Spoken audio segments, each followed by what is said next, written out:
Bonjour. À ton avis, Dieu est-il une personne ou un principe impersonnel? Je suis le professeur Xavier Digital Morales.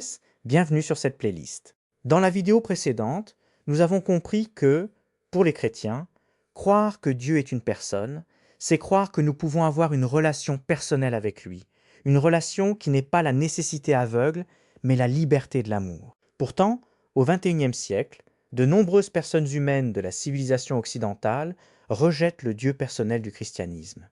Elles l'accusent d'être comme un tyran qui épie, au moyen de son omniscience, l'éventuelle désobéissance à sa volonté arbitraire, un despote qui écrase les êtres humains par sa puissance absolue à laquelle rien ne résiste, un juge insensible et cruellement indifférent aux événements douloureux ou fatals que subissent les hommes. Bref, Dieu est accusé d'être trop humain, bien trop humain. La conséquence est logique. En rejetant un Dieu doué d'une intelligence prévoyante, comme trop voyeur, un Dieu doué d'une volonté libre, comme trop despotique, on en vient à lui préférer un divin impersonnel. Au lieu d'être face au monde, pour lui dicter ses commandements, le Dieu impersonnel est dans le monde. Il en épouse toutes les potentialités et les tendances, voire les contradictions. Il n'écrase pas les personnes humaines de ses dictates, puisqu'il est au-delà du bien et du mal. Il n'est plus question de lui parler, comme on parle à un grand seigneur, pour le supplier d'être clément. On le perçoit en toutes choses, et même au plus profond de soi.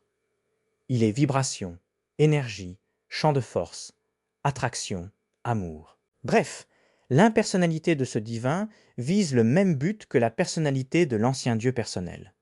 Dans les deux cas, nous arrivons au même mot, amour, comme nom de la liberté. Mais alors, ces deux manières de se représenter la divinité sont renvoyées dos à dos.